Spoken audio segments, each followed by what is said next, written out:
పేరు అనుషమ్మ. హైదరాబాద్ నుంచి వచ్చాను. యాక్చువల్లీ నిన్న మీరు అది ఎనర్జీ హీలింగ్ చేసుకోమని చెప్పినప్పుడు టచ్ థెరపీ నాకు నెక్ పెయిన్ బాగా ఎక్కువ ఉంది అనమాట. అది నిన్న అయిన తర్వాత బాగా ఎక్కువైంది. ఈవినింగ్ ఎక్కువైందని కూడా చెప్పాను నేను. యాక్చువల్లీ అది కొంచెం అలాగే బాగా ఇరిటేటెడ్గానే ఉండేది నైట్ టైం. కానీ ఇవాళ మార్నింగ్ మళ్ళీ మీరు గుర్తు చేస్తే కానీ మళ్ళీ నాకు ఆ పెయిన్ ఉందని తెలియలేదు. అంటే పోయింది, అంటే ఎక్కువై తగ్గింది ఆర్ సంథింగ్. కంప్లీట్గా చాలా పెయిన్ ఉంటుంది. నేను అదే చెక్ చేసుకుంటాను అసలు ఉందా లేదా. ఆనంద సాధన కూడా చేశాం కదా, చేసినప్పుడు కూడా ఆ కదిలిన నెగిటివ్ ఎనర్జీ బయటకు వెళ్ళిపోతుంది. సో ఇవన్నీ ఒక సాధన మనకు ఏం చేస్తాయంటే కదిలించడం, బయటకు వెళ్ళిపోవడం, మళ్ళీ కొత్తగా మళ్ళీ లోపల ఆ సెల్స్ మళ్ళీ కరెక్ట్ అయ్యే వరకు మళ్ళీ నెగిటివ్ ఎనర్జీ వస్తాం. అందుకని మళ్ళీ మనం చేస్తూ ఉంటాం అన్నమాట. తగ్గిపోయింది కాబట్టి మీకు మళ్ళీ ఎగరకూడదు, చెయ్యాలి మళ్ళీ.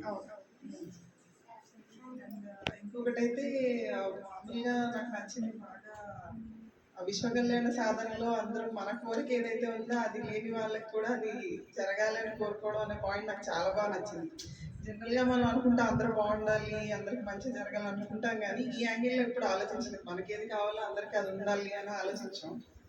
అది ఆ పాయింట్ నాకు చాలా బాగా నచ్చింది. అది అనుకున్నప్పుడు చేసినప్పుడు కూడా చాలా హ్యాపీగా అనిపిస్తుంది. మైండ్లో తెలియని హ్యాపీనెస్ అనమాట, ఒక రకమైన. అదంతా రియల్గా ఎనర్జీ వెళ్తుంది కాబట్టి నువ్వు ఎప్పుడైతే ప్యూరిఫై అయ్యావో ఆ ఆనంద కోశ ఎనర్జీలోకి టచ్ అవుతుంది. కోశాలు ఒక్కొక్క కోశంలోకి వెళ్తామని చెప్తున్నాను. ఆనంద కోశానికి సంబంధించిన ఆ సటిల్ ఆ బ్యూటిఫుల్ ఎనర్జీ టచ్ కాకనే నీకు సంతోషం వస్తుంది. ఆ ప్యూరిఫికేషన్ ఈ చేయడంలో, ఎనర్జీతో చేయడంలో వస్తుంది. జనరల్గా మనకి ఏదైనా కోరుకుంటే నాది నాకు జరగాలి, నాకు మాత్రమే జరగాలి అని ఉంటుంది కదా జనరల్గా. అలా లేదనమాట. అంటే ఇది అందరికీ జరిగితే ఇంకెంత బాగుంటుంది అని ఒక మంచి ఆ థాటే డిఫరెంట్గా ఉందన్నమాట. అసలు చాలా బాగుంది అది. చాలా హ్యాపీనెస్ కూడా తెలియకుండా అది మనకి, అది అందరికీ ఉంటే, మనకే కాదు అందరికీ ఉంటే కూడా అసలు ఎంత బాగుంటుంది అసలు వరల్డ్ అనేది ఒక డిఫరెంట్ ఫీలింగ్. అసలు ఎక్స్ప్రెషన్ చెప్పలేదు. ఇంకొకటి అది మనం ఏంటంటే అది కూడా లాజికల్ మైండ్ తోటి ఆలోచిస్తాం. ఏది అందరూ బాగుంటే బాగుంటారు కదా, ఎంత బాగుంది ఊహ, ఇదంతా మళ్ళీ కాన్షియస్ మైండ్ మాటలు ఇవన్నీ నిజం. అది ట్రూత్, అదే ఫ్యాక్ట్. అసలు హ్యూమన్ లైఫ్ ఏంటంటే టు హెల్ప్ అదర్స్. అసలు ఈ జీవితమే అందుకు అనేది ఉంది. అంటే అదెందుకురా బాబు, నా జీవితం నాకు లేకుండా పక్కవాడి కోసమా అని మనకు అనుమానం వచ్చేస్తుంది. But the essence of life అదే అనేది మనకు అర్థమైనప్పుడు ద రియల్ హ్యాపీనెస్ మనం తెలియకుండానే మనలో ఏర్పడుతుంది. ఏదో కోరిక నెట్టడము, ఏదో అది కొనుక్కున్నాము, ఏదో ఇది అనుకున్నది, దానివల్ల వచ్చే హ్యాపీనెస్ కన్నా ఈ రియల్ ఇన్నర్ హ్యాపీనెస్ అనేది ఎక్కువ. అదే మెయిన్.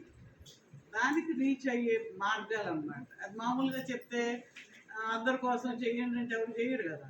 నీ కోరిక చెప్పుకొని చెయ్యండి, అందులోనే అన్నీ వచ్చేస్తాయి అన్నమాట. అది కూడా అసలు వెరీ ఎఫెక్టివ్. అసలు డీప్గా, చాలా డీప్గా, వెరీ ఫాస్ట్, వెరీ ఎఫెక్టివ్ కూడా మేము బాగా ప్రమోట్ చేస్తాం. అండ్ అది దాన్ని మళ్ళీ హోమనుకుంటూ మనం కలిపి చేసినప్పుడు తెలియకుండా డీప్గా మనకి ఇంత ఎమోషన్ ఉందని మనకు కూడా తెలియట్లేదు ఒక్కొక్కసారి. సో అది రిలీజ్ అవ్వడం కూడా బాగా అర్థమవుతుంది. అసలు చేంజ్ అనేది చాలా బాగా తెలుస్తుంది. నాకు చాలా బాగా అది పనిచేస్తుంది. చాలా థ్యాంక్ యూ సో మచ్. అందరికీ అవసరం.